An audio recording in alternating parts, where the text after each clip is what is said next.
For us, placemaking is really about, does it mean something to you?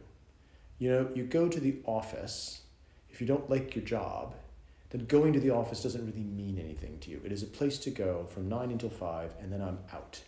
And then I go to the places I really care about.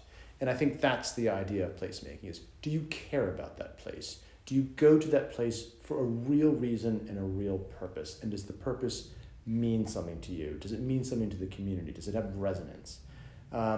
Equally, I think that placemaking also has a responsibility to do more than just serve a meaningful purpose. And the reason is because, you know, a church is a great place. It has a very meaningful purpose. Is it necessarily what you would say is placemaking? And the answer is probably not. And the reason is because the focal point of going to a church is probably too narrow relative to a public plaza with restaurants and theater and offices and hospitality and leisure. And so the flip side is more than just meaning. It also, I think, has to be broadly diversified so that almost 24/7, 365 days a year, it's in the consciousness. It's like, I'm going there on Christmas Day. Everything's closed, but it's such a great place to take the dog. I'm gonna go, or I'm gonna take the grandchildren, we'll make a snowman in the middle of the plaza. And I think if you can actually create a place that has both the meaning and the resonance of something that really sticks in your consciousness, but it's also just a great place to be, that, for us, is great placemaking. In the end, it has to be the experiences. Great architecture, great real estate is a very, very powerful means to an end. The way you move through spaces is incredibly important.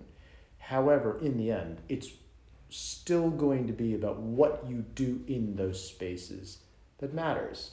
And I think the best illustration of that is when you get great architecture that's 250 years old.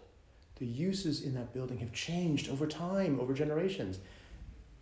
The building is still great, but it's the uses in the end that really keep it going for all of that time. And really what the buildings and the bricks and the mortar are meant to do is to have the ability to evolve over time, to be so well designed that, and we talked about this, timelessness in architecture, that they have the ability to be adapted and readapted for generations to come. And I think if you can create architecture in bricks and mortar that does that, then what you have is the open palette for future generations to create new uses and create new stories. And that for us is probably really more about what placemaking is, which is, what's the story? Who's writing that story? And how many different stories can you write in one place that create kind of a tapestry of storytelling? And that's what gives it character.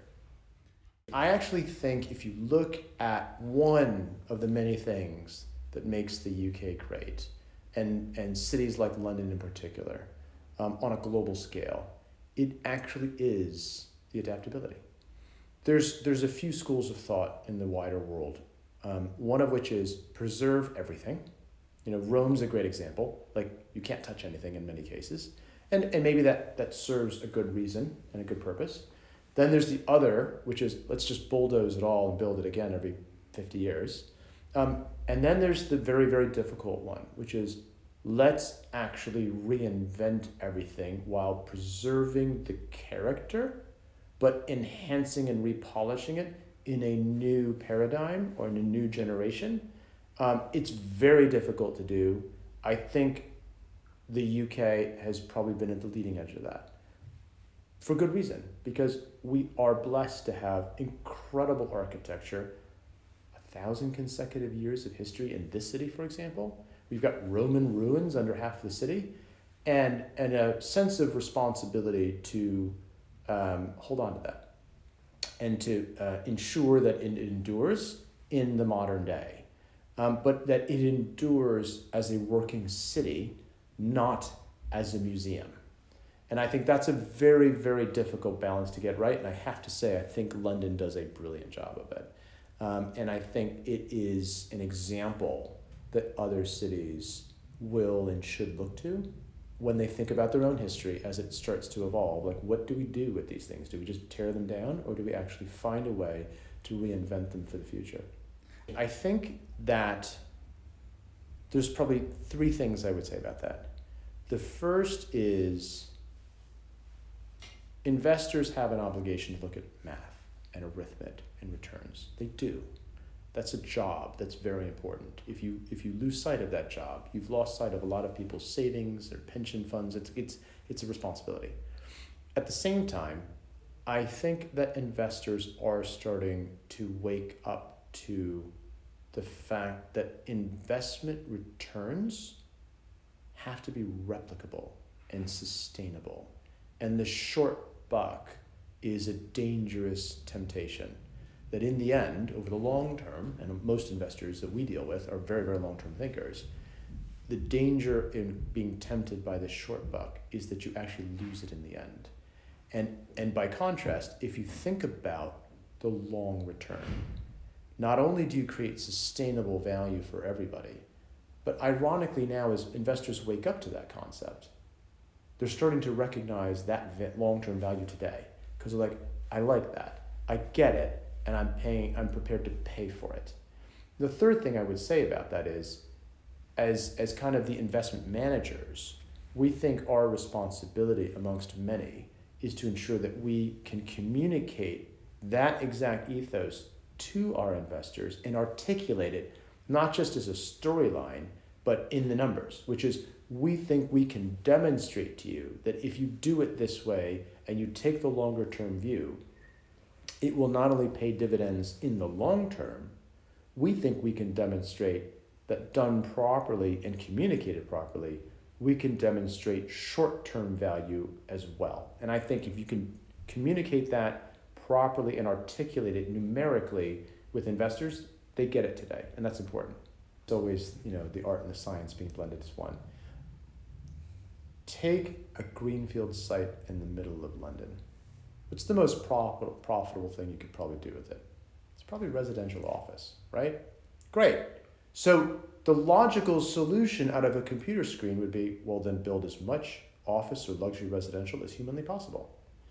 But then as a human being, you step away from the Excel spreadsheet and you say, okay, so now I've got the world's biggest office building.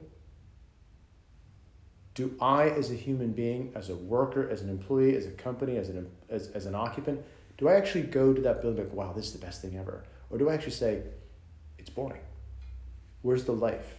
As soon as it's 5:01, what happens to this whole building? It's lifeless. Now you actually change and go, okay, we've got theaters and restaurants and bars and a hotel and some pop-ups and some nonprofit groups, maybe a school in the back for the arts. And yes, I have offices and maybe a few flats on top. And 7 days a week, that place is heaving with activity. And as an office occupier, you say, I not only prefer to go to that location, I think I'd even pay more for it. And that's where you start to look at the arithmetic adding up. You have to be able to articulate that. You have to be brave. It's something that you have to be very confident of what you're doing. But you have to have that conviction in our mind to be bold and to take that step. Because otherwise, you're in the position of having one of two things. Either the short buck, which is I got an office building away, I sold it, I flogged it, I'm out. Or B, the opposite, which is I built this thing, it's half empty. Somehow people don't really like it. Now what? And then you're constantly trying to refix a big fundamental error you made by tagging on, oh, well, we'll just stick a bar on the front, maybe that'll do it. Or maybe we'll just take the ground floor and we'll put in some school educational art program or an art gallery, maybe that'll do it. And the reality is it wasn't put in from the beginning. You're trying to put a Band-Aid over it now, and that's never a good solution.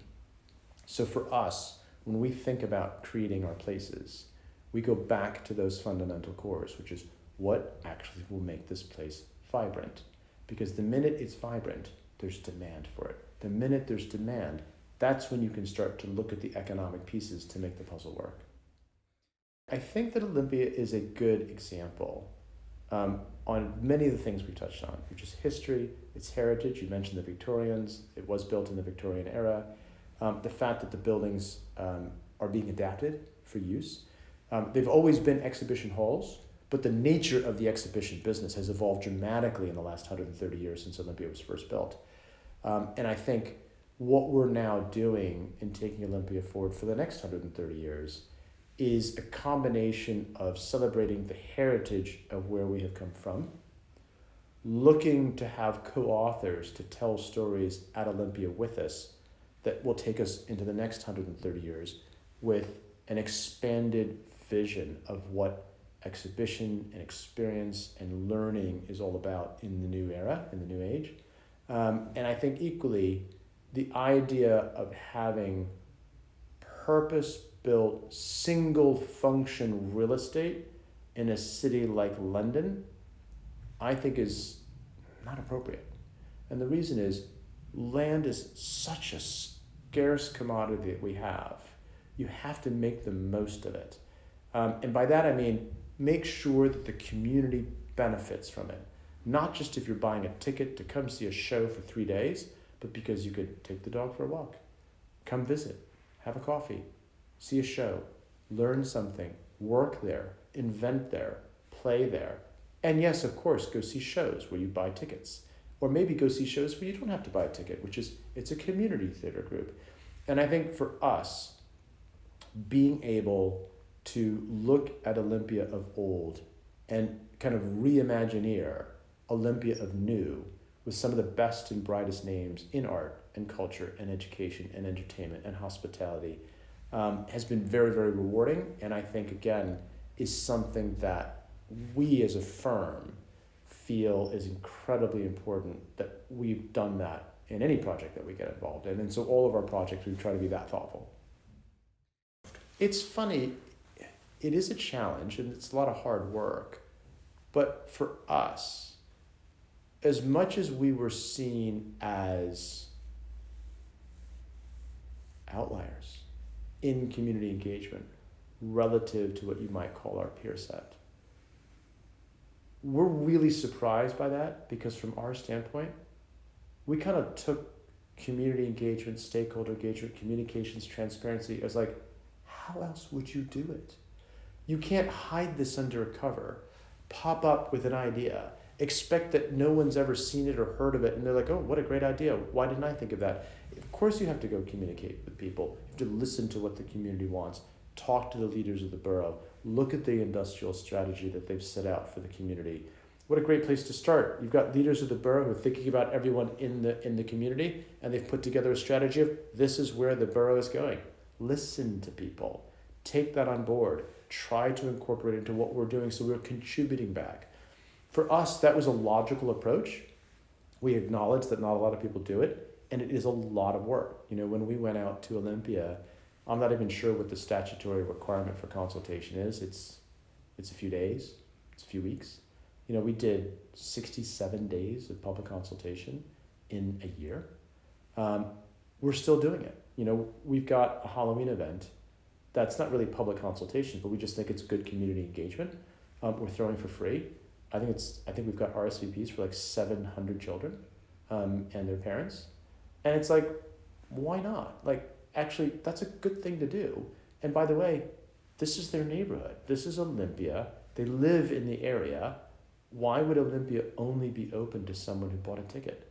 Why shouldn't Olympia, which was built in the 1880s as a people's palace, not be something that everyone can enjoy? And of course, if you're going to have a show, it needs also to be able to make money and survive, and which means you buy tickets to come in, and we get that. But equally, there are parts of Olympia that we think we can share with everyone. So for us, not only was community engagement during the thought process important, but we think community engagement is something that we should always be doing. So I think 5 to 10 years, we'll still be doing Halloween parties. And that for us is important as well.